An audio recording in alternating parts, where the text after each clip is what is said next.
자, 레디 액션. 자, 우리 193쪽에 가야 연맹체 보시면, 가야는 좀 간단하게 보시면 돼요. 가야는 변한 12개 나라에서 시작했죠. 12개 나라 중에서 전기 가야 연맹체는 금관가야, 김해를 기반으로 하고 있는 금관가야고, 2, 3세기경의 연맹의 중심체가 바로 금관가야인데, 수로가 김수로가 이제 탄생사라에서 보면은 건국시조가 돼 있죠. 자, 그런 다음에 고령의 대가야 쪽으로 400년 무렵에 가야 중심체의 변동이 옮겨간다고 그랬죠. 그래서 고령 대가야 쪽으로 옮겨가는데, 그래서 여기서 지도에서 보시면 금관가에서 고령의 대가야 쪽으로 쫙 화살표를 북서쪽으로 쭉 올리면 이게 몇 세기 상황? 바로 400년 무렵이다. 5세기 완전 초. 그러니까 제일 먼저 4세기 말 5세기 초에 대외관계에서는 가야 세력의 중심 이동이 제일 먼저라는 걸 꼭 순서 잡으셔야 됩니다. 이렇게 잡고, 그럼 뭐 때문에 이렇게 되는 거냐? 광개토 대왕의 신라 원군 및 낙동강 유역까지 내려오다 보니까 가야 연맹체 중심이 이동해서 크게 흔들린다. 왜냐면 금관가야 쪽은 김해 지역이기 때문에 방어에 좀 유리하지 않거든요. 그래서 방어에 유리한 평야지대이기 때문에 대가야 쪽으로 좀 산악지대니까 소백산맥 쪽에 옮겨간다고 보시면 돼. 자, 가야는 정치적으로는 이렇고, 금관가야는 누구한테 먹힌다? 신라한테 다 먹히는데, 6세기 버풍왕 때 먹히고, 그 다음에 대가야는 6세기 진흥왕 때 순서상으로 이렇게 먹힌다. 병합되고, 그 다음에 가야는 경제 보면은요, 변한 12개 나라 자체가 이렇게 평야지대이기 때문에, 여기는 벼농사가 일찍이 발달한 곳이다. 또 변환에서는 차례 생산이 유명해서 여기는 낭랑과 외의 교역품으로 쓰였다. 이렇게 알려져 있고 알아두셔야 돼. 또 문화적으로 가야 토기, 굽다리 토기 같은 거, 굽이 좀 높은 굽다리 토기 같은 게 나오는데, 이 굽다리 토기는 일본에 전해져 가지고 일본의 스에키라고 하는 토기에 영향을 미치더라. 비슷한 게 많이 나오거든요. 그래서 밑에 그 도표도 있죠. 도표에 전기 가야 연맹체는 금관가야였는데 후기 가야 연맹체를 이끌던 것은 고령의 대가야다. 최종적으로 신라한테 먹힌다. 이렇게 알아두시면 되고, 가야 세력의 정치적 변동이 이렇게 있게 되는 이유는 고구려 군대의 낙동강 유역까지 진출 때문에, 이거는 광개토 태왕, 그 다음에 장수왕까지도 가능하지만 시작 자체는 광개토 태왕이니까 이렇게 알아두시면 되겠어요. 그러면 나머지는 굳이 안 보셔도 돼. 이렇게 보시고, 그 다음에 유물 유적이나 좀 보세요. 금관가야는 김해 대성동 고분군이고, 그 다음에 대가야는 고령 지산동 고분. 일단 산악지대 쪽이니까 산자가 들어가면 대가야 이렇게 때리세요. 그래서 지산동 고분에 보면 대가야 유적지 있죠. 유물하고 요건 196쪽과 관련해서 요거는 그렇게 좀 잘 알아두시기 바랍니다. 대가야 것이다. 특히 지산동 고분에서 나온 금관, 요걸 명심하세요. 대가야 거다. 산 모양으로 좀 이렇게 생겼잖아, 그지? 봉우리 같이 생겼으니까 산 고령. 자, 그 다음에 임나 일본부설이 설명이 돼 있는데, 임나 일본부설은 임나가야 지역에 임나가야라고는 있는데, 여기 일본부라고 하는 정치 군사적인 거점을 둬서 4, 5세기경에 일본의 야마토 정권 때 한반도 남부를 차지했다, 군사적으로 점령해서 지배했다라고 하는 설이 바로 임나 일본부설인데, 임나 일본부라고 하는 명칭 자체는 일본 서기에 나오지 우리나라의 어떤 책에도 나오지 않습니다. 또 일본이라는 명칭 자체가 이 시기에 쓰이지도 않았어요. 일본이라는 국호는 그 뻥 많은 일본 서기에 의하더라도 8세기 초에 처음 나옵니다. 일본에서 가장 오래된 역사서가 고사기라고 하는 건데, 그거는 일본 서기보다 똑같이 8세기 초기지만은 한 20년 정도 더 먼저 쓰여진 책인데, 거기에는 전혀 나오지 않아요. 근데 이 임나 일본부 또는 일본이라는 국호나 일본부라고 하는 명칭 자체가 일본 서기에서만 나오기 때문에, 근데 일본 서기 자체의 신빙성이 굉장히 낮습니다. 왜냐하면 그 일본 서기에 보면은 어떤 놈은 240년간 관직에 있어요. 이게 믿을 수 있는 일이냐? 그건 일본 애들도 다 안 믿는데 왜 고지고대로 그럼 그것만 믿느냐 이 말이죠. 그래서 요거는 일본 학계에서도 지금 인정하고 있지 않고 있기 때문에 이거는 의미 없다, 이렇게 보시면 돼. 자, 넘기세요. 넘겨서 200쪽에 보시면은 삼국시기 금성문이 나오는데, 요거는 좀 정리가 돼서 여러분 알아두셔야 돼. 요건 순서로 묻기도 하고 그 금성문의 내용을 묻기도 합니다. 어렵게 되면 요건 별표에서 제가 우리나라에서 가장 그래도 정밀하게 순서를 잡아놨으니까, 순서 물어볼 때 일단 고구려, 집안 고구려비 만주에 있는 게 현재 가장 삼국 중에서 제일 오래된 겁니다. 이 번호 순서대로 따라가시면 돼. 그래서 집안 고구려비 이렇게 수묘비 성격, 묘를 지키는 사람들로 편지한 거, 뭐 이게 늦게 발견됐지만 그게 중요한 게 아니고 집안 고구려비가 맨 처음이다. 그 다음에가 이제 광개토 대왕릉비, 장수왕 때 세워진 거. 여기도 수묘비 성격을 띠고 있고, 시조 추모왕의 건국사실이 집안 고구려비라든가 여기에도 다 나와 있고, 광개토 대왕의 업적 이게 다 나와 있죠. 그 다음에 모두루 묘지, 이건 모두루는 인명이에요. 사람 이름인데 모두루 집안의 광개토 대왕 때 모두루의 할아버지였던 연모라고 하는 사람이 있는데 이 사람이 크게 활약해서 북부여 지역에 이제 해당되는 지역을 담당하고 있던 지방관이었었던 게 확인이 되는데 여기에 이제 그런 얘기들이 내력이 나와 있다는 얘기죠. 모두루 집안의 가족사와 업적 같은 게 나와 있다. 묘지. 그 다음에 네 번째로 이제 중원 고구려비. 한반도에 있는 유일한 고구려비라고 그랬죠. 장수왕의 어떤 영토 확장 기념비 이런 의미로 봐두시면 되고, 그런 다음에 이제 신라 비석 중에서는 지증왕, 법풍왕, 진흥왕, 그 다음에 뭐 진지왕 통과하고 진평왕 이렇게 가니까 지증왕 때 뭐 있었습니까? 포항 중성리비, 그 다음에 영일냉수리비. 진흥왕 때, 법풍왕 때 울진 봉평비, 그리고 영천 청제비. 진흥왕 때 단양적성비, 그 다음에 순서상으로 명활산성비, 그리고 순수비 4개, 창령비, 그 다음에 북한산 마울령비, 황초령비 이렇게 잡고, 그 다음에 저기 진평왕 때는 남산 신성비, 공력비죠.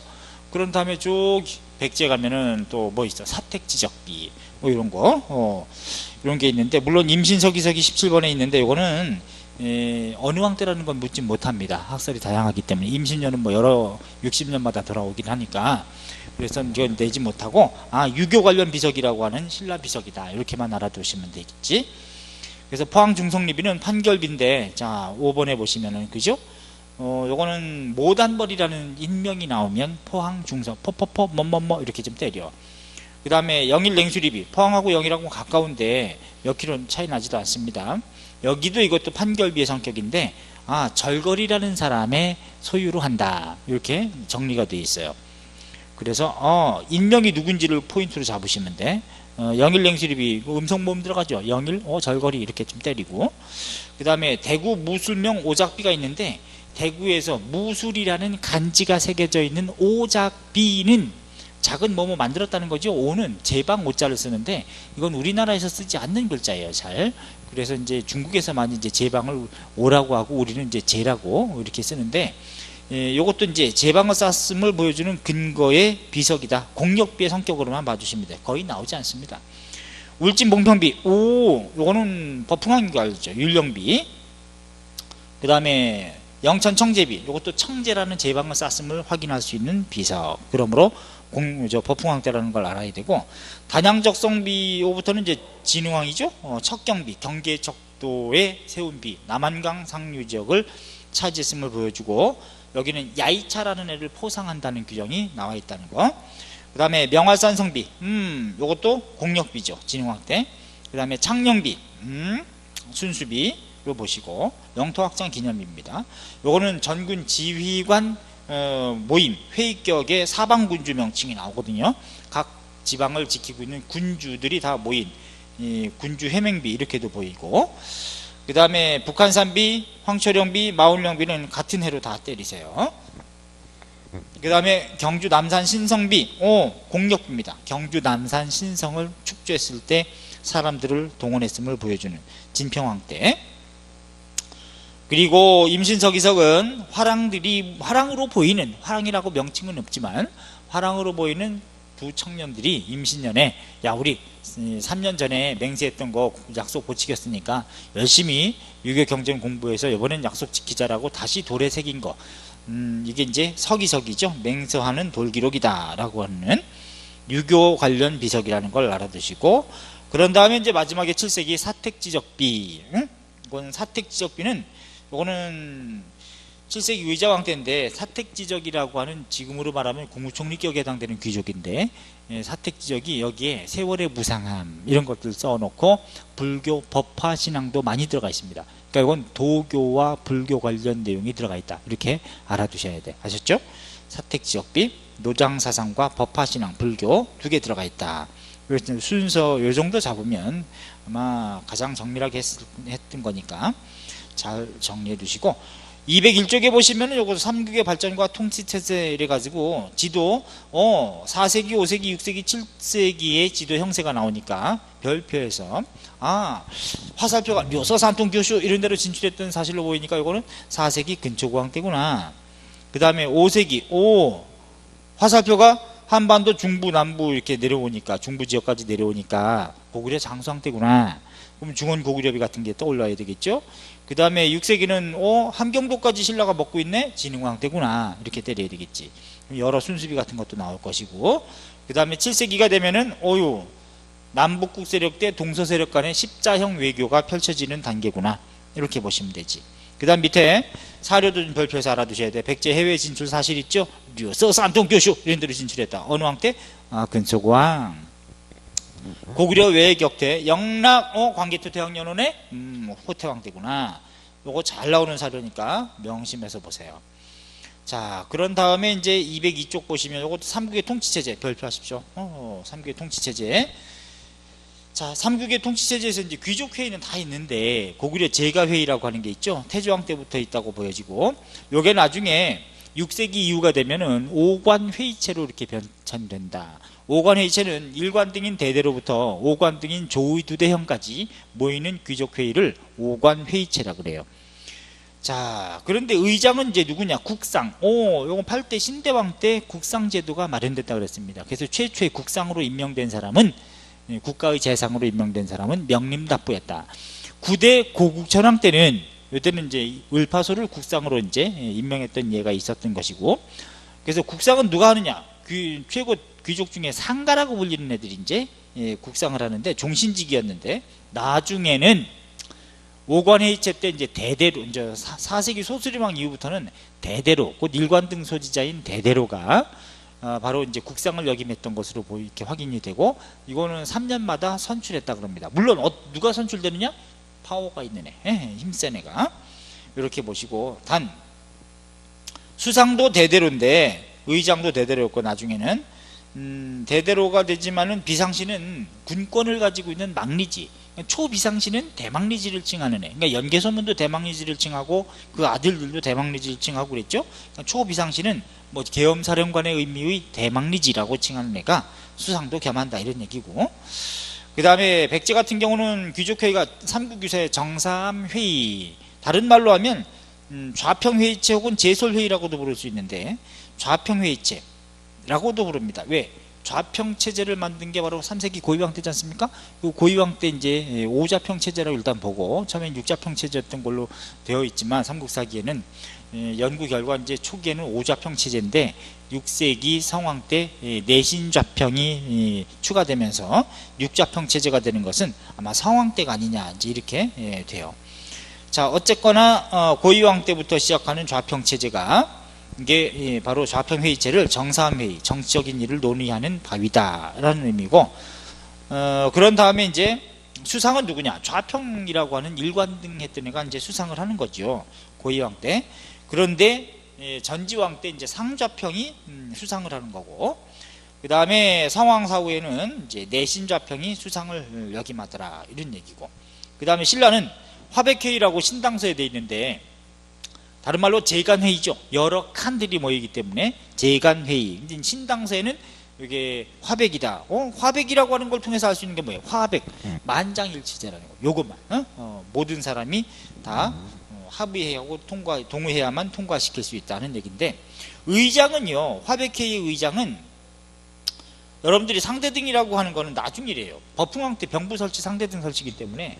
그러면 법흥왕 이전의 의장인 누구였느냐? 바로 법흥왕 이전에는 갈문왕이 의장을 했습니다. 갈문왕은 이사금 시기부터 있었던 마리깐 시기까지 존속했던 명칭인데, 누구한테 주었던 명칭이 갈문왕이냐? 요거는 왕의 동생이나 장인 이런 사람들한테 주었던 칭호가 갈문왕입니다.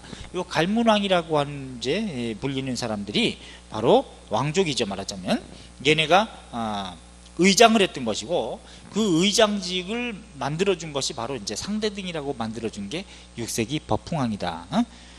자, 그래서 수상은 아니거든요, 사실은. 근데 책에는 다들 뭐라고 되어 있냐면 수상도 상대등 뭐 있다고 해놓은 경우가 있어. 그건 아니에요. 자, 그 다음에 수상은 누구냐면은 초기에는 각간, 여러 뿔각자를 써서 우두머리, 그래서 이제 귀족을 각간이라고 하는데, 각간들이 이제 수상을 했던 것이고, 각간을 이두식으로 표현하면 서발한 혹은 쇠뿔한 이렇게 불렀어요. 그래서 얘가 수상을 했다가 이제는 집사부가 만들어지는 게 줄쳐요. 7세기 진덕여왕 때 집사부가 만들어지면서 그 장관이 중시가 되는데, 그 중시가 수상을 한다는 얘기죠. 통신라 때는 이제 시중이라고 명칭이 바뀌는데, 이렇게 바뀐다. 그 다음에 이제 중앙 정치 조직과 지방 행정제도 통치 체제를 보면은, 중앙의 고구려 같은 경우는 우리가 부여도 오부 체제였듯이, 오부 연맹체듯이 고구려도 오부입니다. 근데 그 고구려 오부가 중앙에 고구려 오부도 있고 지방에는 또 오부 체제가 돼 있죠. 근데 지방은 고구려 백제 신라 모두 큰 성, 지금으로 말하면 도, 그 다음에 시, 군, 구 뭐 이런 식으로 가듯이 대성, 중성, 소성 이렇게, 그 다음에 촌, 이런 촌락 단위로 이렇게 있고 있는데, 그런데 잘 보시면 대성의 명칭이 고구려는 부라 그래요. 그래서 이제 오부가 있는 거지. 그러니까 수도도 오부, 지방도 전국을 오부로 편제했던 겁니다. 그 오부의 장관은 욕살이다, 명칭이. 이런 얘기예요. 전시에는 대모달이나 말객 뭐 이런 애들을 이제 파견해서 지휘를 하긴 하는데, 어쨌든 욕살. 그 다음에 중성의 지방의 명칭을 우리가 비라고 부릅니다. 혹은 군이라고도 칭하는데, 장관은 도사 혹은 처력은지는 아마 군사적인 명칭이 아닌가 이렇게 보여져. 도사는 행정적인 명칭인 걸로 보이고, 처력은지 내지는 도사를 파견했고, 소성의 명칭은 몰라요. 뭐라고 불렀는지는. 근데 장관은 수사라고 하고, 여기에 또 군사적인 명칭으로 파견한 애들을 가라달 또는 말객 이렇게 파견했던 걸로 보입니다. 또는 군두라고도 불렸어. 군두. 그 다음에 소성 밑에 이제 작은 또 개별 성이 있는데, 그 성의 장관은 명칭도 모르지만 장관은 르초라고 불리는 아마 군사적인 명칭으로 보입니다. 그 다음에 최고 말단에는 이제 촌이 있는 거죠. 촌. 그 다음에 백제 같은 경우도 초기에 중앙은 오부 체제였었지. 그래서 오부 체제인데 상하, 전후, 중부, 여기에는 이관 등의 명칭이 달솔이죠. 일관등은 좌평이니까. 그래서 이관등 소지자인 달솔관등을 가진 애를 파견하더라, 부의 장관이. 그 다음에 그 부 밑에는 하나의 부에도 5개 항, 거리, 스트리트로 구성되어 있다고 그랬죠. 그래서 총 25항이 있다. 그 다음에 대성에 해당되는 게 바로 이제 5방인데, 사비식이 5방 체제가 되지 않습니까? 그 5방 밑에도 하나의 방에는 5부로 구성되어 있고 편제가 되어 있고, 그 하나의 부 안에도 5항으로 또 지방도 되어 있어요. 이거 확인이 됐습니다. 자, 그래서 그 방의 지방관을 뭐라고 한다? 방령이라고 한다. 얘도 이관등 소지자인 달솔관등을 가진 애를 파견한다. 다 파견입니다. 그 다음에 중성의 명칭을 군이라고 하는데, 그 군에 파견된 장관을 군장이라고 한다. 사관등인 덕소를 가지고 있는 애를 이제 덕솔관등을 파견하고, 그 다음에 소성에 해당되는 걸 성 내지는 현이라고 하는데, 장관을 도사라고 합니다. 도사. 그러니까 도사의 레벨이 고구려는 중성의 장관을 도사라고 하는 반면에, 백제하고 신라는 소성의 장관을 도사라고 칭한다는 점이 다르다는 걸 명심하시기 바랍니다. 자, 그 다음에 맨 아래는 말단 행정구역으로 이제 어떤 촌이 있는 것이고요. 그 다음에 신라 같은 경우 좀 조심하십시오. 신라는 중앙은 육부죠. 사로 육촌장이 중심이 돼가지고 구성했기 때문에 육부인데, 요 대성의 명칭을 주라고 했지. 그래서 통일 전에는 이제 지금 상대니까 5주로 편제되어 있습니다. 그 주의 장관을 군주 최초로 몇 세기 어느 왕 때? 6세기 지증왕 때 군주라고 칭한다. 그 다음에 군의 장관을 당주라고 했습니다. 이게 통일신라가 되면 태수라고 한다 그랬죠. 그죠? 자, 그 다음에 촌은 행정촌인데, 이 행정촌에 파견되는 장관을 도사라 그래. 도사. 그러니까 촌이 이렇게 있지 않습니까? 그죠? 촌이 이렇게 있으면 이게 행정촌이야. 행정촌.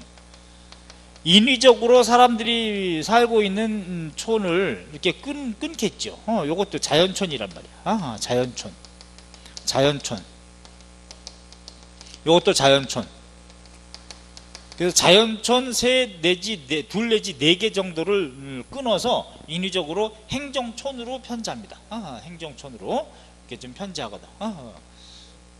그 다음에 이렇게 네 개를 만들어야지. 여기도 자연촌.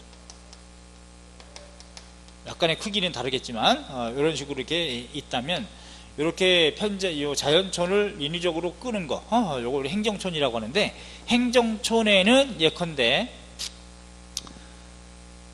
도사를 파견하기도 하고, 도사, 이거는 파견입니다. 도사는 파견. 근데 행정촌에는 촌주도 있어요. 촌주. 그러니까 촌주를 명심해. 자연촌에 촌주를 임명했다 그러는데, 행정촌 단위로 촌주가 임명됩니다. 요거는 임명이에요. 임명. 명심해야 돼. 그러니까 요거는 파견인 것이고, 요거는 임명입니다. 촌주는. 그러니까 촌주는 토착 세력이에요.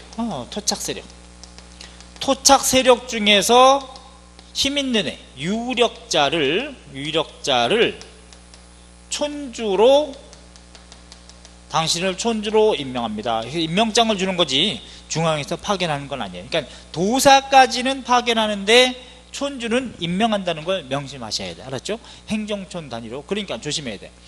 기본적으로 행정촌 단위로 촌주가 임명된다는 것도 다 공부하는데, 행정촌에 도사가 파견된다는 걸 잘 몰라요. 대부분 선생님들도 가르치지 못하고 그냥 넘어가는 경우가 많은데, 여러분들은 저한테 배우니까 요거는 꼭 알아두십시오.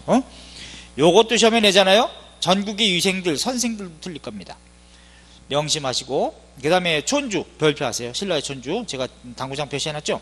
신라는 자연촌을 인위적으로 편성해서 행정촌으로 편제한 후에 둘 내지 세 개, 많으면 네 개의 행정촌으로 묶어서 이제 둘 내지 세 개의 자연촌을 인위적으로 만든 게 행정촌인데, 그 행정촌당 한 명의 어떤 그 촌주를 임명해서 도사를 보좌한다는 얘기죠.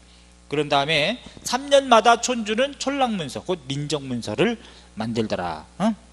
작성했다는 거 명심하셔야 돼요.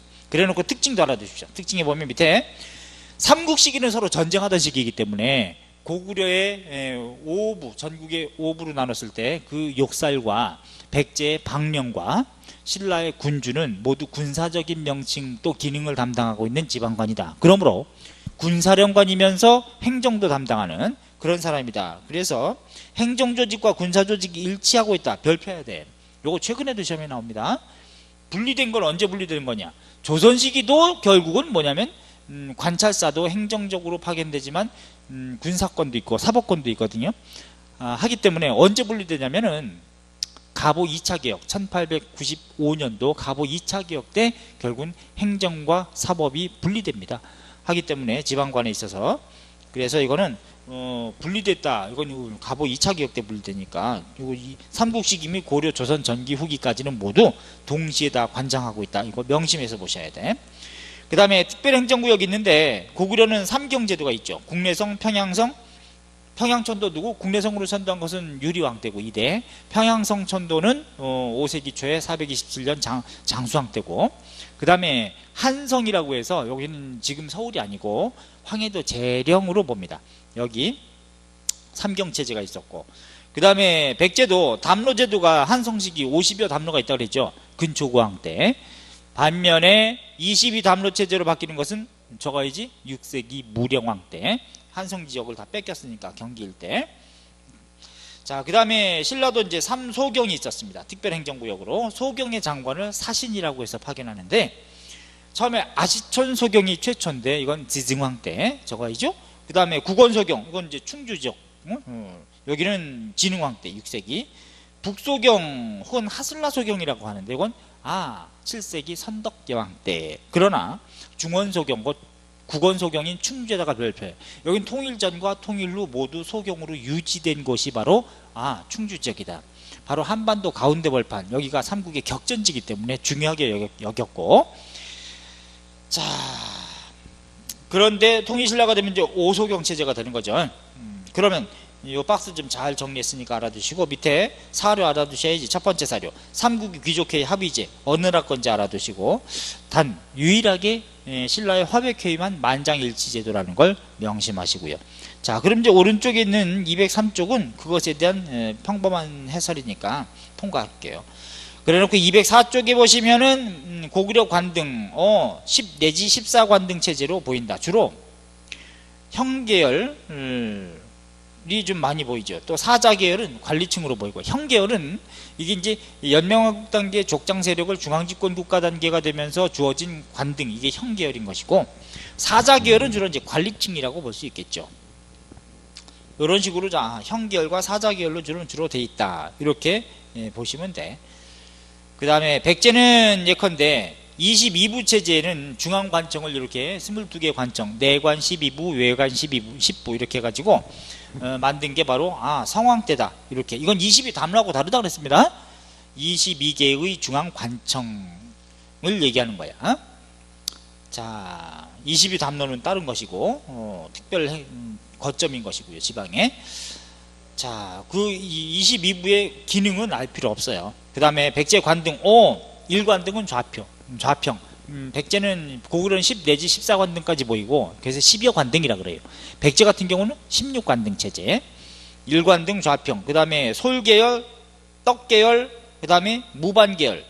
문독 이후부터 극우까지는 무반계열로 보인다. 그래서 자비청색인데 특히 자주색을 입는 나솔까지는, 그 좌평부터 나솔까지는 은으로 화려하게 모자를 장식한다는 점.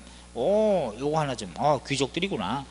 그 다음에 나머지는 이제 비색이라든가 청색 이런 애들은 복장을 허리띠로 이렇게 또 세분화해서 구분하더라. 이런 정도 알아두십시오. 그러면 백제는 몇 계열로 나뉜다? 세 계열로 구분되어 있다는 거 알았죠? 자색, 비색, 청색 세 계열로 구분되어 있다. 고구려도 자비청색이야. 신라만 자비청황 이렇게 돼 있고. 넘겨보세요.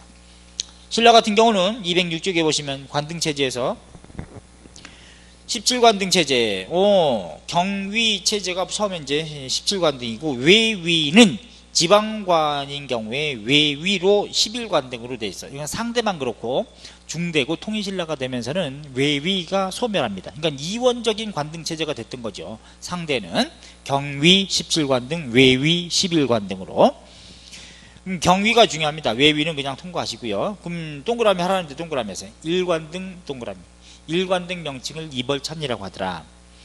별명을 각간, 서발한 혹은 이두식 표현은 쇠뿔한 이렇게도 부르고, 그 다음에 6관등 아찬, 그 다음에 10관등 대나마 동그라미 하세요. 12관등 대사. 그래놓고 공복은 자비, 청황 이렇게 나눠가지고, 진골은 예컨대 1관등부터 5관등 대하찬까지는 곧 이 자주색을 입는다. 그러면 5관등 이상을 할 수 있는 것은 진골만 올라갈 수 있다는 뜻입니다. 그러면 자주색은 누구나 진골이다. 맞아요? 틀려요? 맞습니다. 그런데 진골은 누구나 자주색이다. 그럼 틀려요. 왜? 진골도 멍 때리면 17관등 하겠죠. 그런 경우는 황색을 입는 겁니다. 그러니까 이건 명심해야 돼요. 골품제도 할 때 제가 또 다시 또 말씀을 드릴게. 그런데 시험에 육두품은 관등 승진의 한계 때문에 6관등까지밖에 올라가지 못하였다. 이건 누구나 공부한다고. 근데 시험에 이렇게 풀면 어떻게 해요? 육두품은 관등 승진의 한계로 대하찬까지밖에 승진하지 못하였다. 이렇게 내면 원래 이게 뭔 말이야? 듣지도 못했네? 그러면 틀리기 때문에 뭔지 모르겠죠. 대하찬은 5관등이거든요. 하기 때문에 각 신분별로 올라갈 수 있는 관등의 상한선의 명칭은 알아두는 게 좋다는 얘기야. 예컨대 1관등은 이벌찬, 진골은 이벌찬까지, 6관등은 아찬까지, 6관등, 5두품은 그러니까 6두품 6관등까지, 5두품은 10관등까지, 대나마, 또 4두품은 12관등, 대사까지 올라갈 수 있다. 이렇게는 알아두는 것이 깊이 나올 때는 편리하다라는 얘기죠. 자, 그럼 공복은 뭐에 따라 규정되는 거냐면 신분에 따라가 아니라 사실은 관등에 따라 공복이 규정되는 겁니다. 아셨죠? 관등에 따라. 골품에 따라 공복이 규정된다. 이건 틀리죠. 골품에 따라가 아니라 관등에 따라 공복이 규정된다. 이렇게 하셔야 돼. 자, 삼국의 지방통치제도는 제가 앞에 도표로 설명한 것이 중심이 됐으니까 이걸로 통과하시고, 뭐 군사조직도 보시면 오른쪽에 207쪽에 군사조직이 나올 텐데, 초기에는 부족적 성격이 강했다가 나중엔 다 행정적 성격으로 좀 많이 바뀌어가지 않습니까? 고구려 같은 경우도 부족적 전통에 소노부, 계루부, 전러부, 순노부, 관노부, 이것이 이제 행정적 성격으로 동서남북 중부 형식으로 가는 것이 방위명칭으로 가는 게 고국천황 때라고 한다면, 신라도 부족적 전통의 육부 체제가 이제는 방리명을 좀 확정하고 자비마리간 때 이런 일들이 마련되니까 이것도 그렇게 보시고, 그 다음에 백제 군사조직, 고이왕 때 좌장을 설치해서 내외의 병마권을 관장했다. 1번 나오죠? 그 다음에 군사조직과 행정구역이 거의 일치하더라. 이런 특징도 보이고, 그 다음에 사비 시기에 완성됐던 오부 오방체제의 그 방해 장관인 방령은 700에서 1200명의 군사지휘권도 가지고 있다. 그래서 207쪽에 니은 좀 특별히 별표하시기 바랍니다. 또한 그 위쪽에 2번 중앙군사조직에서 니은 각 부는 이관 등의 명칭인 달솔관 등을 소지한 자가 담당했고 500명의 군사가 배속되어 있다. 이렇게 잡아주시면 이것도 체크. 신라 14개 관청 중에서 가장 먼저 만들어진 관청은 뭐라 그랬습니까? 아까 법흥왕 때 병부가 맨 처음에 만들어졌다. 그 장관을 병부령이라고 합니다. 그 다음에 이제 군사조직, 오늘날 국방부의 명칭이죠. 병부는 군사조직으로 이제 육부가 자체적으로 병력이 있었기 때문에 육부병이 있었고, 그 다음에 당군이라고 하는 게 고구려 영향을 받은 명칭의 당주라는 명칭도 보이더라. 대당 뭐 이런 게 있고, 시위부 뭐 이런 것도 있는데 그냥 통과하세요. 지방군사조직이 있어. 육정. 그 다음에 이 육정이 통일신라가 되면은 육정의 위치 이런 거 다 몰라도 됩니다. 명칭이라든가 요건 십정이 되는 거죠. 통일신라 때는 십정. 또 서당이라는 조직이 구서당이 된다. 통일신라 중앙군으로 편제가 되는 거죠. 이렇게 좀 보시고, 자, 그래서 삼국 시기에 중앙정치조직하고 지방제도 특징을 좀 봤습니다. 아셨죠? 이렇게 해서 이제 삼국의 중앙, 지방, 통치제도를 우리가 확인했다면, 우리 이제 209쪽에 보시면 삼국의 경제 파트가 나오는데, 삼국의 경제는 여러분들 경제를 공부하실 때는 어떻게 공부하냐? 자, 경제는 항상 인류 역사에서 중요한데, 경제를 공부할 때는 어느 시기든지 정부가 운영하는 경제 정책이 있어요. 경제 정책이라는 게 있겠지, 그렇지? 경제 정책에는 항상 농본주의 경제 정책을 쓰기 때문에 토지제도라는 게 있을 수 있고, 토지제도. 토지제도의 원칙이 뭔지 굉장히 중요하다. 그 다음에 또 하나가 수취제도가 있겠죠. 수취제도. 정부든지 민간이든지 간에 어떤 움직이려면 돈이 필요하니까 그때 돈의 척도는 현물이 주가 되는데, 이건 다른 말로 하면 조세제도라고 할 수 있는 건데, 조세제도. 그러면 이 조세제도는 항상 세 가지가 있습니다. 토지에 부과하는 세금이 있다고. 토지에. 또는 집집마다 부과하는 세금이 있고, 또 사람에게 부과하는 세금이 있어. 토지에 부과하는 세금을 전조라 그래요. 전조. 토지 전자에 쌀조자. 집에다가 부과하는, 요거 우리가 조라고 그래. 호세라고 하지. 호세. 가호세. 그 다음에 사람에다가 부과하는 걸 우리가 뭐라고 하냐면은 신역이라 그래요. 사람 몸에다가 부과한다. 몸신자 써가지고, 이걸 다른 말로 부역이라고도 그래. 세금 부자입니다. 역에 세금을 부과한다. 그럼 신역에는 두 가지가 있습니다. 그래서 이거 우리가 부역제 이렇게도 부르지. 신역에는, 곧 부역에는 군대 복무해야 하는 군역이 있고, 또 삽질시키는 요역이라는 게 있어. 이건 군복무죠. 군복무. 요건 노동력을 징발해서 성쌓기, 다리 놓기 이런 것들 이제 노동력 동원 이런 게 있는 건데, 자, 그러면 집집마다 부과하는 게 이걸 다른 말로 공물이라고도 그래. 그죠? 공납. 전조 공납. 이건 이제 토산물 내는 거죠. 현물로서 현물. 지방의 토산물, 특산물, 토산물 내는 건데, 집집마다 거두더라 라는 얘기지, 그치? 자, 전조는 그럼 이제 수조율이 얼마냐? 요거는 아마 천하통법은 10분의 1이기 때문에 10분의 1이었던 것 같은데, 뭐 어쨌든 이걸 보는 거예요. 요걸 토지제도. 토지제도 원칙이 또 있겠지. 왕토사상이라고 하는 게 있는데, 우리나라 토지제도의 원칙은 왕토사상이라는 말이 있습니다. 왕토사상이다.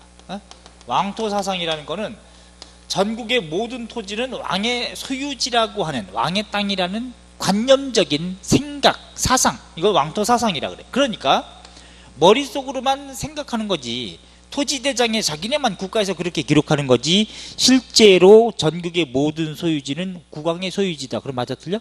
틀린 겁니다. 알았죠? 지금 대한민국도 이게 대한민국의 영토지만 청와대가 다 소유합니까? 그렇진 않죠. 그렇기 때문에 관념적으로 세금 걷기 위해서 만든 명분이 왕토사상이라는 것일 뿐, 그러므로 왕토사상은 소유권상으로 전국의 모든 땅은 왕의 땅이라고 하는 의미는 뻥이야, 뻥. 허구라고. 단 의미 있는 건 뭐냐? 세금 걷기 위한 명분이었기 때문에 그걸 우리가 수조권상으로만 실체한다 그래. 수조권상. 받을 수 쌀조 권리권, 쌀 받아먹을 권리상으로는 실제 의미가 있다. 실제한다. 요걸 줬다. 그러니까 노급을 줬다든가 시급을 줬다고 했을 때는 이건 소유권 준 게 아니라 그 지역에서 나오는 세금을 국가가 가져갈 것을 귀족에게 혹은 왕족에게 넘겨줬다는 거죠. 니네가 받아 처먹어라 라는 의미로 준 것이 바로 시급이나 노급이다. 알았지? 수조권, 요걸 알아야 돼. 수조권상의 의미다. 자, 이건 좀 이따 뭐 보도록 하고, 정책이 이렇다면 국가가 하는 거고, 또 경제활동이라는 게 있습니다. 그죠? 경제활동. 그 경제활동에서 이제 주로 민간하고 국가하고 왔다 갔다 주고받는 개념이지만, 경제활동에는 모든 시기에 뭐가 있습니까? 농업이 있어요. 농업. 그 다음에 상업이 있습니다. 수공업이 있어요. 수공업. 광업이 있어요. 무역이 있어요. 대외무역. 여기에 각각 어떤 걸 집어넣느냐가 관건이지. 그러면 농업에서도 뭐가 있어? 농업에서도 논농사가 있지, 그지? 밭농사가 있지, 그지? 논농사, 밭농사를 포함해서 농사기술이 있겠지, 그지? 농사기술. 그러니까 시험에 농경의 시작 언제? 신석기. 벼농사 시작 언제? 청동기. 무경의 장려 언제? 삼국시기. 더 정확하게 언제? 6세기 신라 스승왕 때. 이건 반드시 세팅해야 돼. 자, 그런 다음에 농서가 있겠죠. 농서. 근데 삼국시기에 농사책 남아있는 거 있어요? 없어요. 고려시기에 농사책 남아있는 거 있어? 있긴 있어. 고려 말에 농상지벼라고 이암이라고 하는 사람이 14세기에 원나라에서 수용해가지고 소개한 원나라 농서야. 그거는 단 가장 오래됐지만 자주적이나 독자적이진 않다. 우리 농사는 아니니까. 뭐 이런 거. 조선시기가 굉장히 많죠. 예컨대 농사직설, 또 사시찬여초, 금영잡록, 또 뭐 16세기는 뭐 구황철료라든가, 17세기에 농가집성, 신속의 효종때, 이런 것들은 시기를 파악하는 재료예요. 또 조선후기는 이제 홍만선의 산림경제라든가, 서유구의 임원경제지라든가, 또 박지원의 관홍소초라든가, 이런 것들. 이거는 시대 파악하는 재료인 겁니다. 항상. 또 그러면 이양법의 시작은 언제냐? 모내기법. 이건 뭐 저보다 여러분이 더 잘 알죠. 생활이니까. 그런 경우에는 요거는 고려 말 14세기부터 이렇게 잡는다. 남부지역에서 시작했겠지. 상업에서는 시전상업이 다 있는 겁니다. 시전상업. 시전이라는 건 이제 관영이죠, 그죠? 관영. 국가가 운영하는 상점을 시전이라고 하고, 거기에 종사하는 상인을 시전상인이라고 한다. 관어상인. 그러면 고구려도 당연히 수도의 상업은 어디서 먼저 발전하겠어요? 중심지가 되는 도성에서 먼저 발전할 거야. 그러면 고구려도 시전이 있겠죠? 백제도 있겠죠? 근데 알지 못해. 신라 같은 경우도 있겠죠? 기록에 있다. 신라 최초로 시사라고 하는 걸 만든 사람이 누구다? 시장, 관어상점을 설치한 사람. 소지 마리간이다. 그지? 시사. 그러면 경주에도 신라가 매학적으로 발전하는 것은 6세기니까 동시를 설치한 건 누구다? 경주 동쪽에 6세기 지승왕. 우리 배웠어요. 이렇게 매칭시키면 돼. 그 다음에 통일신라가 되면 더 확대되겠죠. 경주 서쪽 남쪽에 더 서시 남시가 증설되거든요. 그러니까 뭐 효소왕 때다. 7세기에서 8세기 사이에. 이러고. 그 다음에 민간상업도 있단 말이죠. 민간상업 없을 리가 없지, 그치? 수공업하고 광업은 다 국가가 주도하는 형태였어요. 관영이야. 관영. 으로 혹은 관영으로 운영하더라는 얘기지, 그지? 이게 관영수공업, 관영광업입니다. 다 부역제로 운영했던 거지, 그지? 부역제로 역을 동원해가지고 너 이거 물건 만들어, 너 광산파 해가지고 부역제로 운영을 했던 건데 이게 전부 다 무너져가지고 민영화되는 것은 민영화 조선 후기로 다 때리세요. 조선 후기로 간단하지 뭐. 조선 후기 17세기 이후부터 그럼 민영상업, 민영광업, 또 민영수공업 이런 것들이 이제 발달하는 또 사상의 활동이 활발한 거 다 조선 후기야. 그럼 여기서 뭐 때문에 이런 현상이 생기느냐는 얘기지, 그지? 부역제가 무너지기 때문이지. 왜 불러도 안 가? 이걸 부역제 해이라 그래. 그럼 몇 세기부터 부역제가 해이되느냐? 시험에 겁나게 또 기출문제로 나왔고 16세기 중엽 이후부터 부역제가 무너집니다. 그러면 시험 문제 조선 17세기부터 부역제가 무너지기 시작하였다. 그 서술은 맞아 틀려? 땡, 틀린 거지. 이미 16세기 중엽부터 무너졌기 때문에 군역도 무너지고 부역도 무너지고. 그럼 부역제로 운영됐던 것이 뭐냐? 군역 무너진다 그랬죠. 그 다음에 이런 거 다 부역제로 운영됐던 건데 다 무너진다는 얘기지, 그치? 그냥 민간에서 운영할 수밖에 없는 민영화 추세가 된다는 겁니다. 그럼 아예 관영수공업이 없는 경우는 없죠. 나라가 망하지 않았는데 무슨 관영수공업은 계속 유지는 되되 추세가 그렇다는 거예요. 그럼 민영상업, 민영수공업, 민영광업, 뭐 사상의 활동의 활발 이런 것들은 다 조선 후기로 다 때려라. 오케이? 화폐경제 발달 이런 말들. 자, 무역도 이제 조선 후기는 사무역이 활발해진다는 얘기지, 그지? 사무역, 그지? 사무역 요게 활성화된다. 뭐 간단하잖아. 그래놓고 각각 어떤 게 있는지 그걸 조선도 고려시대도 개경에 시전이 있는 것이고 조선도 한양에 한 3천여 개 가까운 동대문에서 세종로, 태평로까지 거기까지 시전을 설치했었어요. 점포야 말하자면 정부가 설치했던 관어상점. 야, 태종 때 이게 시전거리가 만들어집니다. 거기에 하나의 물건을 파는 점포가 각각 시전상인한테 할당이 되는데 이걸 거기에 종사하는 상인을 시전상인, 관어상인을 그렇게 얘기한다. 하셨죠? 조선에도 그렇게 있는 거지. 단 그 시전상인들의 어떤 특권이 조선 후기로 가면서 또 어떻게 되겠어? 이제 무너져 가겠지. 정조 때 신해통공 우리가 다 배웠듯이 단 유구이전은 제외하되 모든 시전이 가지고 있는 금 난전권을 또 철폐하는 게 정조 때 1791년 정조 15년이기 때문에 자 이렇게 아셔야 돼. 그래서 경제 정책을 할 때는 여러분들이 무조건 외워서는 안 되는 거예요. 외우지 말고 제가 토지제도의 원칙 이거를 설명해 드릴게. 토지제도의 원칙. 왕토사상이란 무엇이냐? 왕토사상은 지금 제가 말씀을 드렸죠. 그렇다면 이거 잘 봅시다. 국가가 있고 여기 백성이 있다. 백성들이 있는데 백성들이 땅을 가지고 있다면 그 백성의 땅이므로 인민지전이라고 하겠지, 그치? 인민의 땅이다, 그치? 인민지전이다 라고 해. 그 인민지전의 줄임말을 민전이라고 하겠죠, 그죠? 민전이야. 이걸 민전이다. 이 민전은 백성의 사적 소유지거든. 근데 여기서 백성은 쌀을 내고 싶지 않지만 국가는 쌀을 가져가. 강제력을 가지고 그 쌀을 가져가는데 세금으로 가져가잖아요. 토지세, 전조. 그 쌀의 명칭을 전조라고 부르는 거예요. 얼마를 가져갔는지는 논외로 하고 그럴 때 국가는 토지대장의 이 민전을 뭐라고 규정하느냐?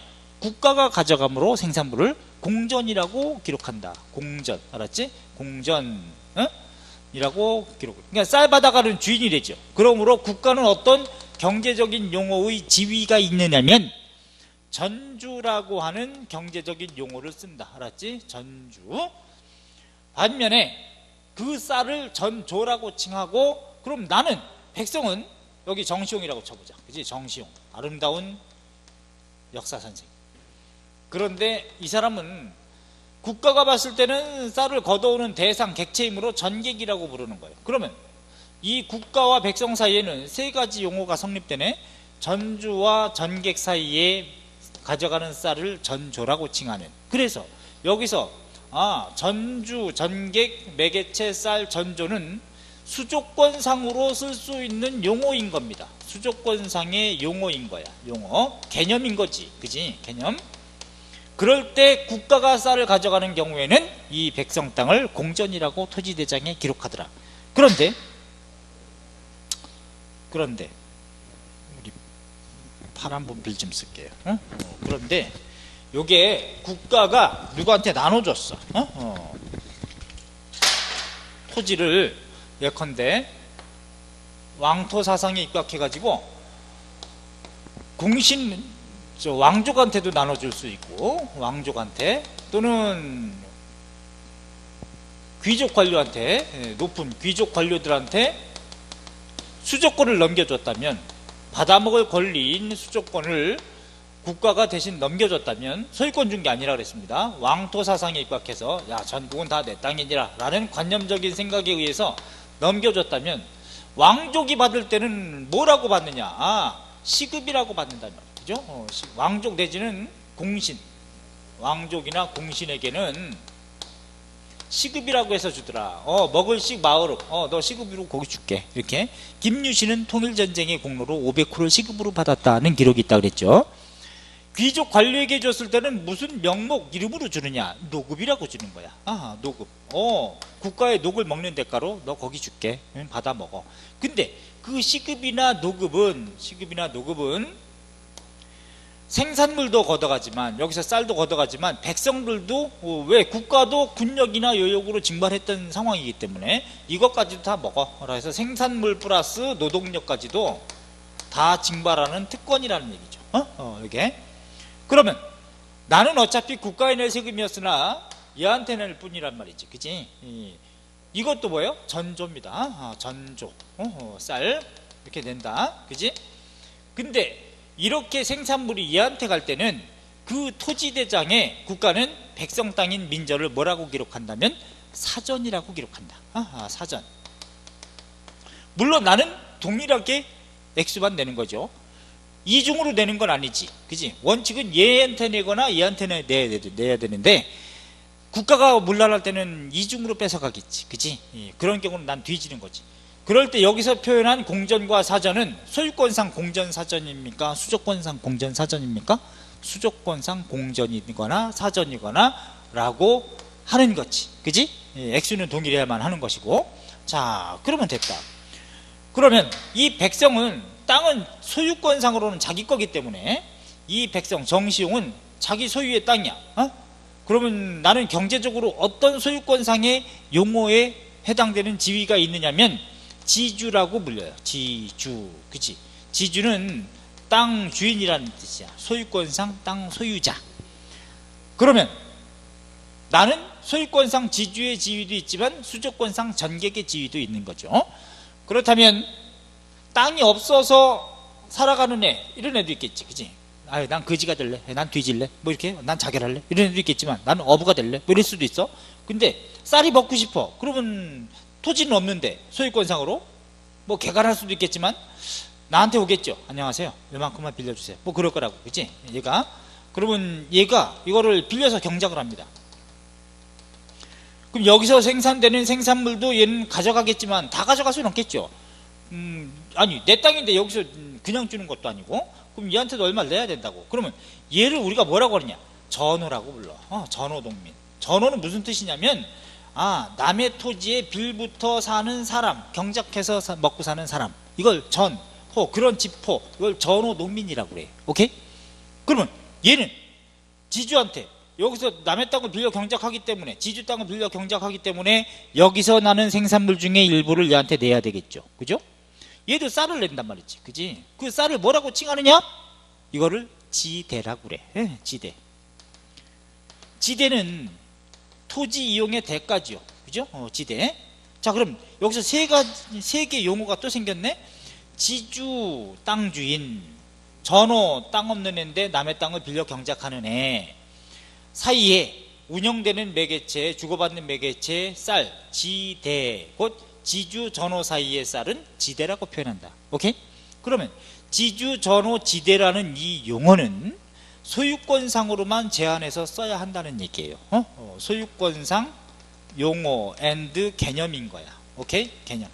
그럼 결론적으로 소유권상 지주 전호 지대라고만 써야지 소유권상 전주 전객 전조라고 쓰지 않는 것을 원칙으로 한다. 또 수조권상 전주 전객 전조라고만 써야지 수조권상 지주 전호 지대라는 말은 쓰지 않는다. 알았죠? 이렇게 알아듣는 게 편해. 에? 자, 그러면 같은 쌀이라도 지금도 같은 돈인데 같은 화폐인데 국가에 내는 돈을 세금 이렇게 부릅니다. 그런데 치킨집 아저씨가 건물주한테 내는 거 우리가 뭐라 그래? 세금이라고 하지 않죠. 용어를 뭐라고 불러요? 임대료 이렇게 부르거든. 그러니까 표현이 다른 거지. 그지? 표현이.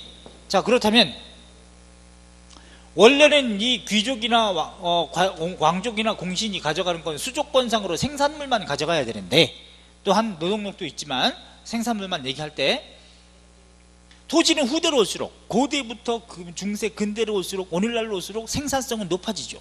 그죠? 토지 단위 면적당 생산량은 늘어나잖아. 그러면 얘도 조상 대대로 뭐 가지고 있겠어? 이 민전을 가지고 있습니다. 그것도 민전이라 그래. 예? 그런데 생산성이 높아질수록 얘는 쌀만 가져가야 되는데 토지 자체를 뺏어버리겠죠. 그지? 토지 자체를. 그러면 얘는 졸지에 얘도 사실은 전주의 지위밖에 아니거든. 얘네들도 전주라고 불러야 돼. 그치? 생산물을 가져가니까. 근데 졸지에 뭐가 돼? 이 땅을 뺏어버리면 지주가 돼버려. 나는 지주에서 뭐가 돼? 졸지에 땅 없어졌지. 전후 농민이 되거나 아니면 내 가족 다 데리고 가서 그냥 맡기는 거야. 아유, 밥만 주세요. 그지처럼. 거의 뭐 노비처럼 그렇게 살아가는 거지. 그지? 전호처럼. 그래서 지주전호제라는 말은 근대로 올수록 강화된다, 확대된다, 보편화된다, 일반화된다, 심화된다. 그 말은 무조건 맞는 말이에요. 그 표현. 알았죠? 왜? 이 토지에서 생산성이 높아지기 때문이지. 만약에 이 토지에서 민전에서 맨날 똥만 나와. 금싸라기 쌀이 안 나오고 똥만 나오면 지주가 갖게 귀족들이 가지려고 해? 안 가져요. 여기서 금싸라기 쌀이 나오기 때문에 이걸 소유하려는 욕구가 더 커지는 거지. 그지? 이걸 지주전호제 심화라 그래. 그럼 지주전호제 심화라는 건 무슨 뜻이야? 지주는 토지의 면적이 넓어진다는 거야. 전호는 뭐가 많아지는 거야? 개뿔. 전호는 숫자가 많아지거나 빚이 증가한다는 거죠. 결국은 경제적 불평등은 더 심해진다. 이게 지주전호제 심화야. 왜? 분권사회는 토지를 지배하는 사회를 분권사회라 그래. 오늘날은 자본주의 사회라고 하죠. 분권사회는 토지를 매개로 지배 피지배 관계가 운영되는 이걸 분권사회라 그래. 이걸 뒷받침하는 게 뭐야? 아유, 신분제거든. 분권사회를 지탱하는 두 요소는 바로 경제적으로 영주 농노 관계 이런 개념의 토지, 사회적으로 신분제도로 이걸 고착화시키는 거예요. 요 잡놈들이. 아, 참, 내 조상을 욕하면 안 되지. 여러분들은 욕할 수 있어도 나는 욕하면 안 돼.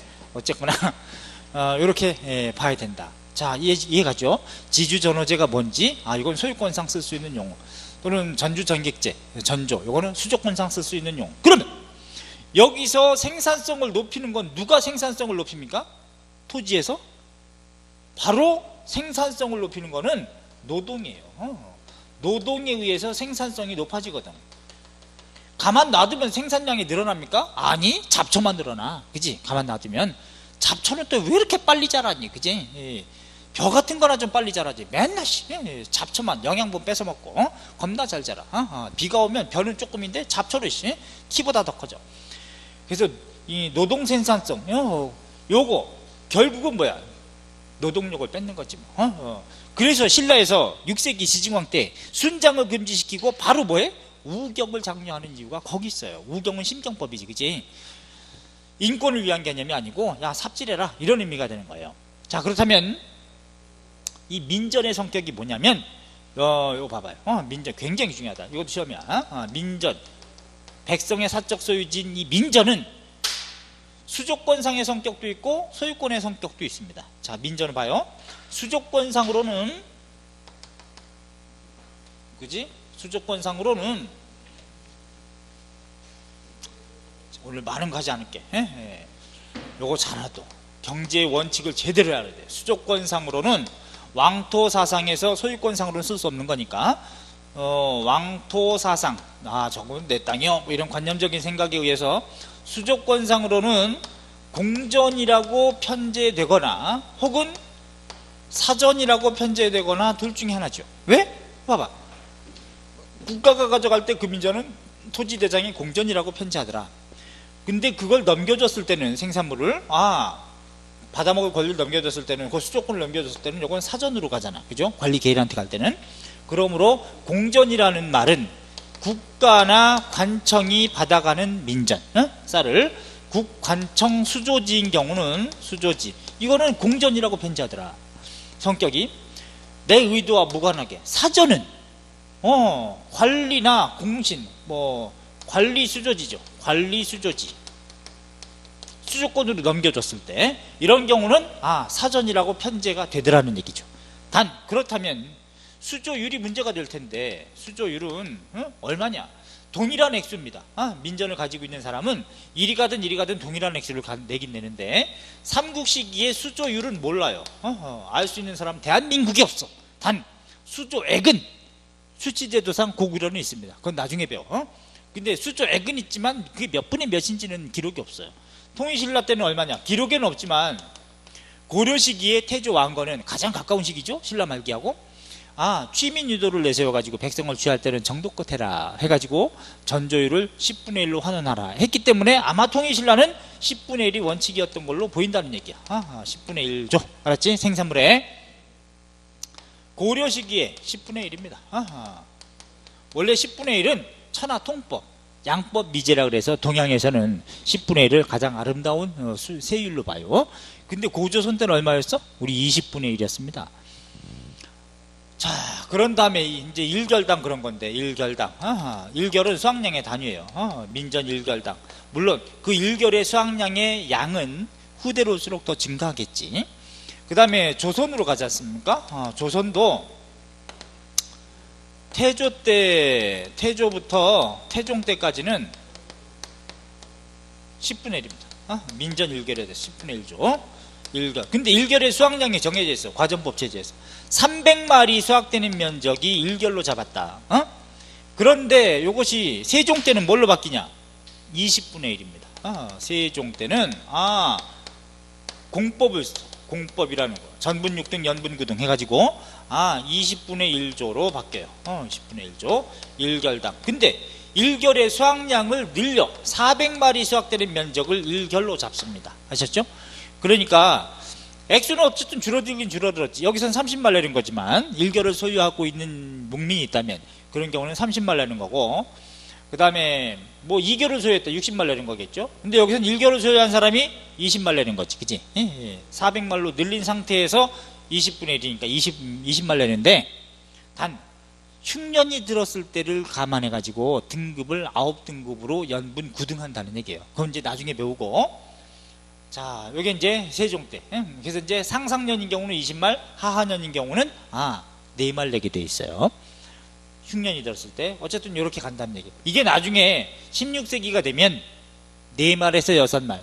하중, 하하, 하상. 여기서 왔다리 갔다리. 그러다가 임진왜란 겪은 것이고, 그러면서 인조 때 뭘로? 영정법. 그냥 영원히 최저율이었던 4말로 고정한다. 이게 바로 영정법입니다. 그럼 전세가 다운된 거죠. 전조가. 그러면 전조가 다운되면 토지 있는 사람만 해당되기 때문에 그러면 지주만 유리한 거지. 그럼 지주가 대부분 누구야? 양반이야. 양반에게 유리한 게 영정법이지. 전호한테 유리하려면 뭐가 다운돼야 돼요? 전호는 지대라는 게 다운돼야 되는 거지. 그치? 지대가. 예컨대 건물주한테 유리한 것은 부동산 소유세가 다운된다. 그러면 건물주한테 유리한 거지 치킨집 아저씨가 유리한 게 아니야. 치킨집 아저씨 주인이 유리한 건 뭐야? 임대료가 다운돼야지 유리한 거잖아. 그치? 하기 때문에 그런 개념을 잘 알아둬야 돼. 자, 요게 그렇다면 그럼 민전은 소유권상의 성격도 있다니 굉장히 중요한 거다. 이거 거의 다 왔어. 이제 소유권상으로는 어떤 성격이냐? 이건 무조건 개인의 소유죠. 그치? 내 거잖아. 정시용. 그러므로 이건 사전이라 그래. 사전. 사적 소유지. 그러므로 이거는 배타적으로 매매가 가능하고 상속이 가능하고 승려가 가능하고 양도가 가능하고 양도가 가능한 사적 소유지인 거예요. 사적 소유지. 오케이? 그러니까 소유권상 사전이라는 것은 변함없는데 이 토대 위에 수조권상 쌀의 귀속이 어디로 가느냐에 따라서 내가 내는 것이 국가나 관청으로 가져가면 내 땅은 공전이라고 수조권상 편제가 되더라. 또 사전이라고 편제되는 경우는 관리나 개인에게 국가가 수조권을 넘겨줬을 때 그럼 나는 국가나 관청에 내지 않고 걔한테 내 생산물이 가더라. 이런 경우는 내 땅을 수조권상 사전이라고 편제가 되더라는 얘기죠. 오케이? 응? 그래서 민전은 이런 이중적인 성격이 있다. 그러니까 이게 더 중요한 거야. 알았지? 이게 소유권상 사전. 오케이? 자, 그러면 토지 자체가 또 어떠냐? 토지는 두 가지 성격이 있어. 크게 보면 지구상의 토지는 우리 수조권상의 성격도 있는 거고, 수조권상 공전도 있을 수 있고, 공전이라고 하는 토지 혹은 사전이라고 하는 성격의 토지가 있다. 그러면 수조권상 공전은 뭐라 그랬어요? 요거는 국관청 수조지지. 국가나 관청이 걷어가는 땅, 국관청 수조지인 거지. 수조지. 이거는 관리 수조지인 거지. 관리 수조지. 그런데 어쨌든 이리 가든 저리 가든 간에 어떤 땅에서 가는 겁니까? 민전에서 가는 거죠. 그러므로 민전은 수조권상 공전이거나 사전이거나 둘 중에 하나다. 여기 했잖아. 그지? 민전은 수조권상 공전이거나 사전이거나 둘 중에 하나다. 그럼 민전을 소유한 사람은 얼마네? 뭐 10분의 1 내는 게 원칙이다. 세종 이전까지는 이렇게 좀 때려주고, 그러면 이 민전은 토지는 소유권상 성격도 있단 말이죠. 소유권상도 공전이라고 부르는 토지가 있을 수 있다. 사실 소유권상 공전은 말에 어폐가 있는 거지. 왜? 공전은 공공의 땅이므로 누구도 소유할 수 없죠. 근데 이거를 말하자면 국관유지인 거지. 국유지나 관유지가 있을 수 있어. 관청 소유지나 국가 소유지. 그지? 관유지. 이걸 편의상 공전이라고 부르는 건데, 또는 사전도 있다. 그지? 사전, 소유권상 사전. 이 소유권상 사전은 뭐예요? 민유지죠. 민간에서 소유권을 행사하는 땅. 이게 민유지야. 이걸 줄여서 뭐라 그래? 민전이라고 한다. 그지? 민전. 오케이? 그러면 소유권상으로는 사실 공전을 가지고 있는 주체는 누구냐면 국가나 관청이지. 또 소유권상 사전을 가지고 있는 주체는 민간이지. 이걸 통틀어서 뭐라 그래? 지주라고 한다. 그치? 지주. 얘도 지주죠. 그치? 지주. 얘도 지주죠. 지주. 그러면 얘네가 지주인데 소유권상 국관유지를 빌려 경작하는 전호도 있겠고, 소유권상 사적 소유지를 빌려 경작하는 전호도 있겠죠. 그치? 얘도 전호야. 얘도 전호야. 그치? 전호. 그러면 얘도 얘한테 내는 걸 뭐라 그래? 지대라고 한다. 얘도 얘한테 내는 거 뭐라 그래? 지대라고 한다. 그치? 지대. 응? 그럼 지대율도 있겠죠. 지대율. 삼국시기나 통일신라시기의 지대율이 얼마냐? 누구도 몰라. 반면에 고려시기의 지대율은 나온다. 고려시기에 공전을 빌려 경작하는 전호는 4분의 1. 사전을 빌려, 이건 사전이니까 사전을 빌려 경작하는 전호는 지대가 2분의 1. 곧 그걸 반띵이라고 한다. 그치? 반띵을 병작반수, 분반, 타작, 타조법 뭐 이따구로 부르기도 합니다. 반분 이렇게 부르는데, 어쨌든 지대라고 하는 용어 자체가 뭐라 그랬어요? 소유권상 쓸 수 있는 용어기 때문에 지주 전호 사이에 쓸 수 있는 표현인 것이다 라는 얘기지. 지대. 단 나중에도 하겠지만 조선 과전법 초기에는 이 지대조차도 병작반수 곧 2분의 1을 금지했습니다. 그럼 얼마야? 지대조차도 전조처럼 10분의 1이 원칙이었어요. 과전법 때. 그것도 시험 문제 알았지? 과전법 초기에, 조선 초기에 병작반수가 관행화되었다. 땡! 틀립니다. 법으로 금지했어. 원칙이 10분의 1이야. 지대도. 그러므로 과전법은 거의 혁명에 가깝다. 과전법은 이게 다시 무너지는 거예요. 16세기로 가면서 다시 병작반수가 관행으로 자리 잡아. 그래서 뭐라 그랬어? 지주전호제 확대, 강화, 심화, 일반화 이런 말 한다 그랬잖아. 또 그럼 지주전호제가 언제부터 있었느냐? 이건 뭐 고대부터 있었겠죠. 고대부터. 자, 그래서 토지제도의 커다란 원칙을 제가 설명했습니다. 제가 전주전객제 이 표현은 잘 알아두세요. 그래서 지대가 바뀌는 것, 이게 바로 조선 후기에 가서나 바뀝니다. 알았죠? 정액지대라는 걸로 일정한 액수가 정해지는 건 뒤에 가세요. 지금 제가 오늘 얘기하는 이 토지제도 원칙 굉장히 중요해. 이게 언제까지? 삼국부터 조선 시기까지 이어지는 거예요. 조선 전기까지 이어지는 거예요. 또 지대라고 하는 소유권상의 개념은 고대부터 있었지만 이게 이제 완전히 이 전주전객제라고 하는 이 수조권이 무너지는 게 16세기 명종 때 직전법을 폐지한다라고 하는 것이 바로 수조권 폐지라는 의미입니다. 그러면 수조권이 폐지되면 이제는 소유권에 입각한 토지의 사적 소유는 더 심해지겠죠. 생산성이 높아지니까 지주전호제는 더 확대된다. 더 확대될수록 뭐야? 여러분 조상은 땅 뺏기는 사람 더 증가한다는 뜻이에요. 자, 이렇게 해서 삼국시기의 왕토사상이란 이런 것이구나. 요거 좀 209쪽 한번 체크하시고, 시급이나 노급에 대한 설명을 했으니까요. 그러면 토지제도에 대해서 통일신라 시기에 많이 나오진 않으니까, 단 많이 안 나오더라도 그러니까 자료가 많지 않다는 거지 시험에는 자주 나온다. 그래서 이제 신문학 때 토지제도 개편된 거 대부분 사람들은 또 이 새롭게 연구된 결과물은 안 가르칠 텐데, 제가 신문학 때 토지제도 바뀌는 것, 뭐 관료전 지급이라든가 또 노급폐지라든가 또 노급폐지 꼴 충년사조, 그 다음에 월봉제, 그 다음에 다시 노급부활, 또 성덕확대 정전지급, 이걸 체계적으로 얘기해 드릴 테니까 다음 시간에 토지제도의 큰 원칙을 다시, 요건 배웠으니까 변천 내용을 알려드릴게요. 그러면 이제 고대는 끝납니다. 알았죠? 토지는. 자, 요 토지제도 잘 정리해 주시기 바랍니다. 아셨죠? 그래 놓고 저한테 배웠으니까 전국의 유생들하고 한번 배틀 한번 해서도 상관없어요. 뭐 선생하고도 배틀해도 돼. 토지제도의 원칙은. 그래서 공부를 정통으로 제대로 하셔야 돼. 아셨지? 자, 오늘 여기까지 배우고 오늘 배운 부분에 대한 희열을 느끼기 바랍니다. 여기까지 합니다. 고생했습니다.